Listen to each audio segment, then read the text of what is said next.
Hello, yeah, this is Ray Bang Bang out, just a little one this morning. Please like and subscribe. I mean, I've just been watching Mickey Theo's podcast, with Porky. They're back together, them two, Porky Pie or Porky Pig. They're back together, and do you know what?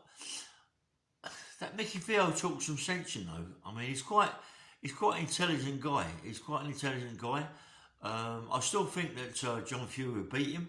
I think John Fury's was a professional fighter. And you ain't going to get no novice fighter get in the ring with a professional fighter.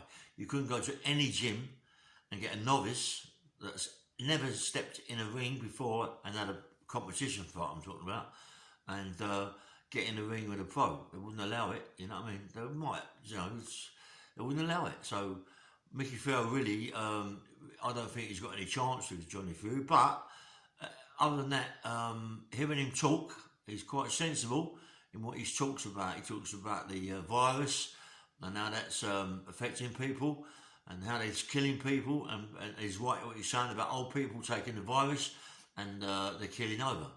You know, you can't put poison into people's body at that age and there's nothing to fight it. The body just can't fight that, you know what I mean? So I believe that what he's talking about is correct. And Mickey Theo, if you're watching this, mate, I think you talk quite sensible, you know what I mean? You're quite a likeable sort of guy.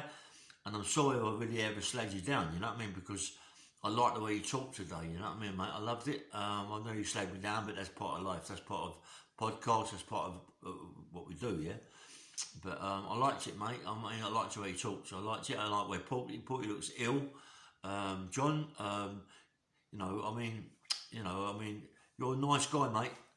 And I love the way you talk. I love the way you talk, and I like to shake your hand the way you talk, mate. You know what I mean? You're all right. You're not a bad fella.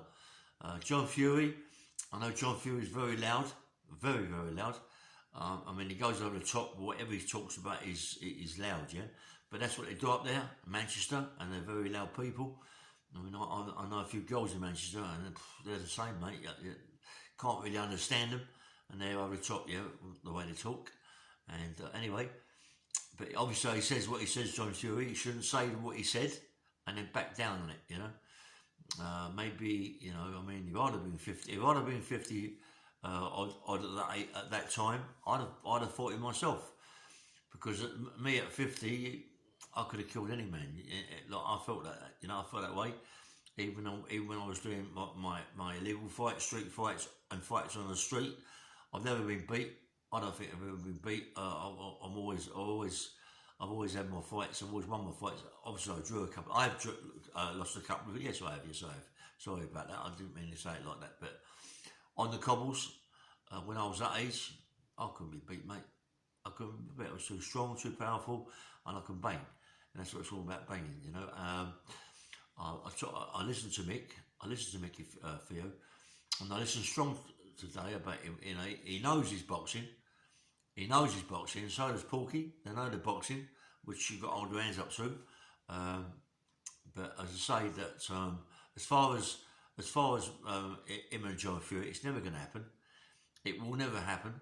You know, someone could get really, really hurt in there, and it could be Mickey Theo, because he's a pro, John. You know what I mean? He's a pro, and he can just pull you around, mate. Turn you when he wants to turn you and bang you and hurt you, yeah?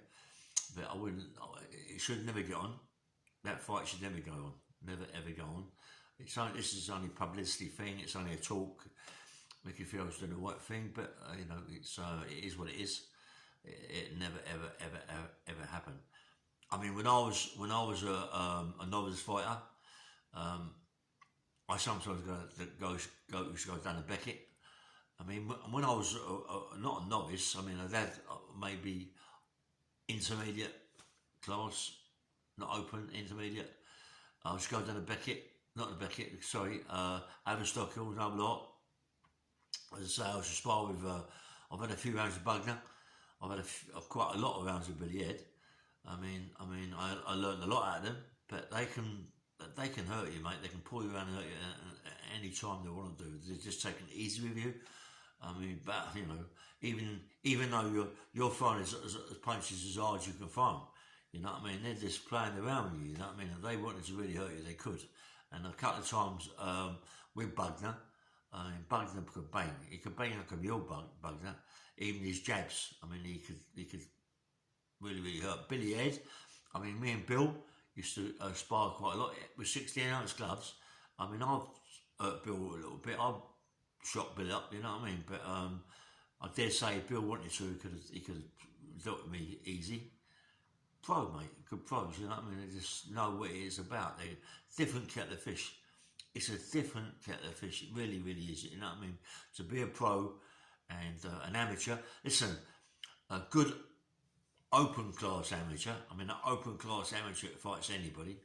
A good open class amateur may be able to be better than a pro in the first couple of rounds, because amateurs only do 3 rounds, maybe 4 twos, maybe 3 threes, yeah. So they're coming out quick. So they're going to come out quick to the pro, you know what I mean, and throw lots of punches and try and get it over and done within 3 rounds. But other than that, you know, I mean, after that it's good night nurse. You know, the pro is just going to take over. Because I mean, when I was doing the illegal fights, you know, we've got 8 rounds. I just got 8 rounds, 10 rounds, and believe me, that's really hard. Especially if it goes 10 rounds.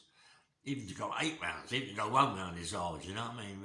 You know, and I mean, the person is there really to hurt you, and it's not just about boxing. It's about nutting you. It's about putting the elbows in the face. It's about all that, you know. And it's about the referee saying, right, any more you're going to get disqualified. This is like the 3rd time. You already smashed the pieces, cut up and all that. And it's, you know, but that was about illegal fights, illegal fighting. Look at it now. I mean, you got the bare knuckle fights today. You can see their faces. They get really smashed up, you know, but they're wearing gum shields and all that. Really, your face is really hard, you know. Your bone structure in your face is really hard. It takes a lot to really smash it up, you know what I mean? But as I say, I've got big sentences, in prison sentences, for bashing up police officers. I mean, really bashing them. I mean, I see a photograph once in the News of the World. That's a lot. I mean, it's really old. This is about 70, late 70, no, was it late, anyway, late 70s, 80s, I can't remember now, but I was up for parole on a big sentence, and they brought up the photograph of the police officer that I'd hit, and he looked like SGB's, Scaffolds of Great Britain. His face is all scaffolded out, you know, like, or mate, you think, fucking hell, that is how hard you can hit someone, you know. I mean, I mean, that police officer broke his jaw, I fractured his nose, and I split his palate right down to the back of his throat. I split it, hitting him that hard, yeah. Because at that time, there's no give in the floor. The floor's not going to give. The only give is going to be his face. And if he hadn't punched me first, if he hadn't hit me first, there's no way that I would have retaliated. Well, maybe, you know. But, you know, and it went over the top. I bashed him to pieces. They blamed me for hitting him with a paving slab. A paving slab. I've never hit anybody in my life with anything. With anything. I wouldn't hit anybody with it. I mean, come on. I mean, I'm an armed robber. Yes, I used to carry a gun. Yes, that maybe it be loaded. But yes, it only be loaded with salt and rice. We don't go out to kill people. You know what I mean? We don't kill someone. We just have to frighten them. I know the fears were sometimes, you know what I mean? But I knew it out to, you know. But as far as hitting anybody, stabbing anybody, or doing anything like that, with any object, that isn't me. I would never do that. I would never pick anything up at anybody. I fight with my fists. My fists are my weapons, and that's it. I don't need my elbows, my fists, my knees, my head. They're all my weapons. You know, I don't go out to fight someone with a knife. I think knife crime's absolutely ridiculous. Personally, this is what I think should happen with knife crime. I think anybody that's caught stabbing someone, right, fatally stabbing someone, should, if they come from another country, should all their family, not just them, all their family should be sent back. So mums and dads know that if their boy goes out and stabs someone, they're going to lose everything. It's the same that in this country, they lose everything. They go back to scratch one. They go back to nothing, mate. That is the way it's got to be. That's the only way mums and dads are going to stop it. It's mums and dads, really, that can stop this knife crime. You know what I mean? If they said to their son, listen, you go out and stab someone, all us are going to go back to where we just come from. And if that happens, we'll kill you about being killed by a knife. We'll kill you ourselves. You know, this has got to be sorted out. There's nothing else. It's all about fear, isn't it? I see a podcast yesterday, not a podcast, sorry. I see something on Facebook yesterday. It was in an estate, and all black kids. I mean, it wasn't white, no white. I'm not saying black, white, pink, mo. It doesn't make no difference. But it was all black kids, and there was one kid on the floor, getting bashed up with this guy. He had no top on and nothing. He just bashing this guy up on the floor, kicking him in the head, smashing him away again, calling him all sorts of names. The guy said, look, leave, I've had enough. I can't, you know, you've done what you've done. The kid walks away after he's really hurt this kid. The kid jumps out, pulls a gun out of his fucking shirt, out of his top, shoots him 6 times. What's going on? Do you know what I mean? I mean, come on. We know it's about winning, and we know it's about winning to do anything to win. But that's a bit low, isn't it? That's a bit. Come on, that's a bit up the top. Pulling out a gun and shooting someone 6 times. You know what I mean? Because he bashed you up. Listen, how many times have you been bashed up? How many times have I been bashed up as a kid? I used to get good irons nearly every day from school people in school. When I was really ill, yeah, I used to get bashed up all the time. So what? So what? It makes it hard. It doesn't make you go out of the house and pick up a big knife and come back and stab someone. You know what I mean? It's crazy. You know, and it should be something like that should be done.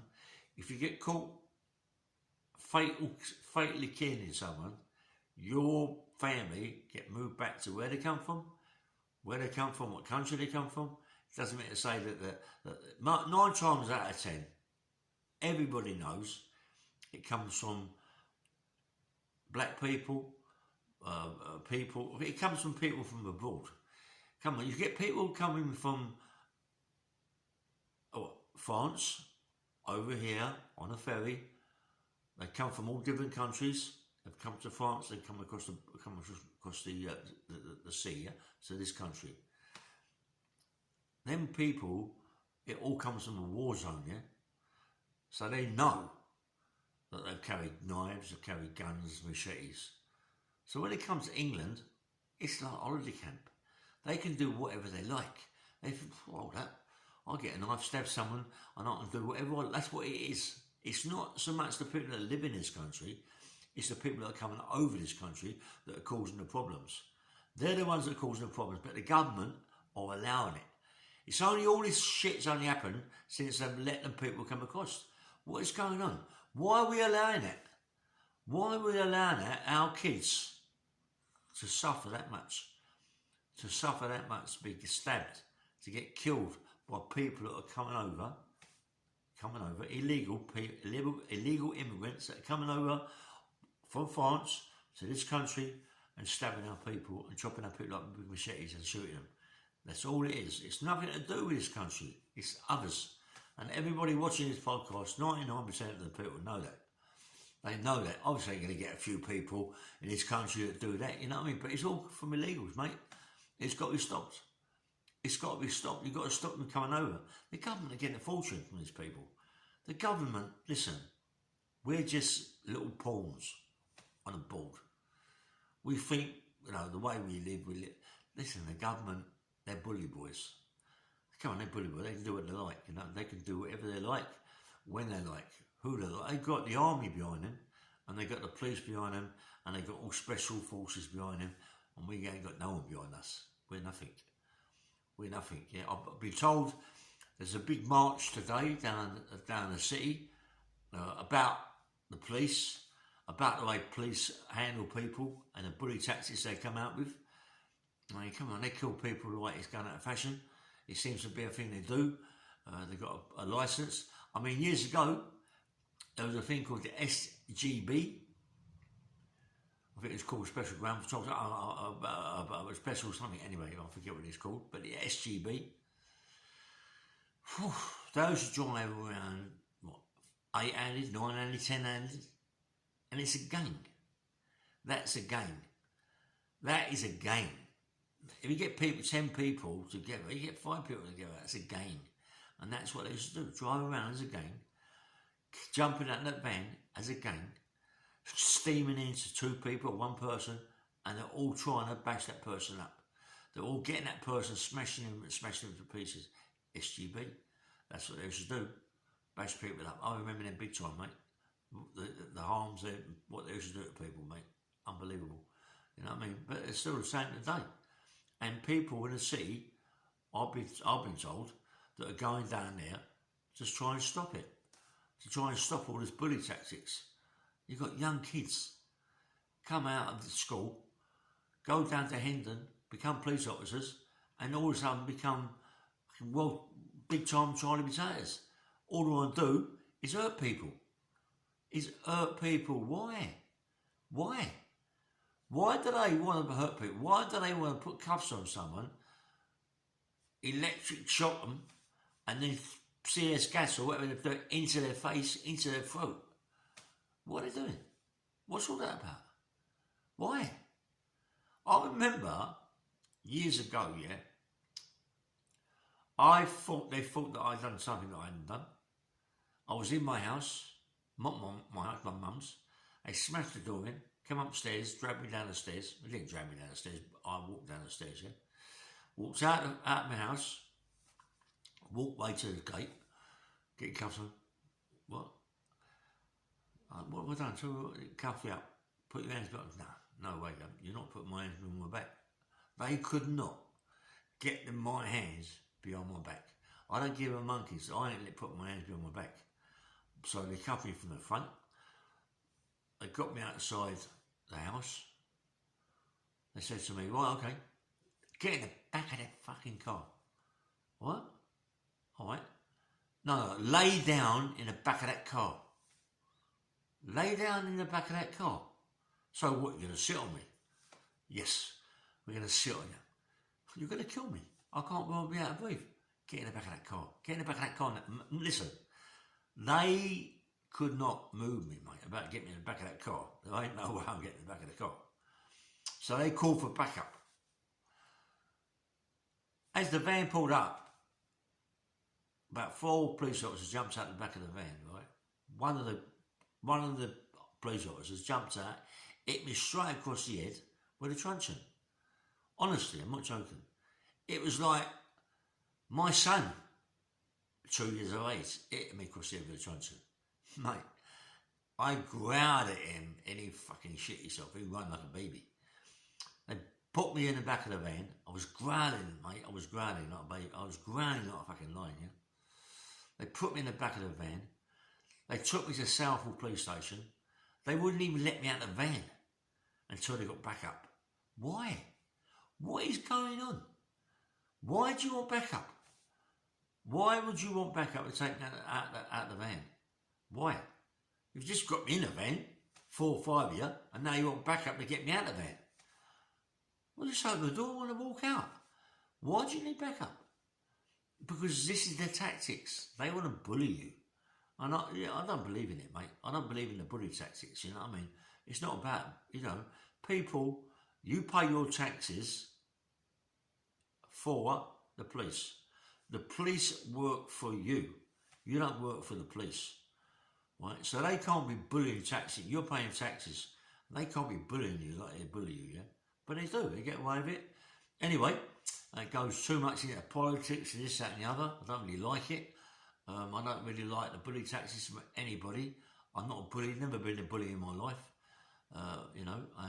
anyway, I could have been, but I'm not. I would never be a bully. I don't believe in it, Anyway, Mickey Theo, I like what you've done today.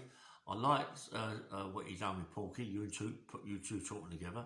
I didn't get to the end of it. I don't know if you run me down for what I've ever said about you, or a little, or anybody really.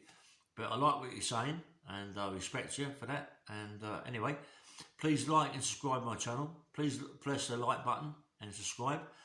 This is Ray Bang Hill, Have a nice day and take care. Bye bye.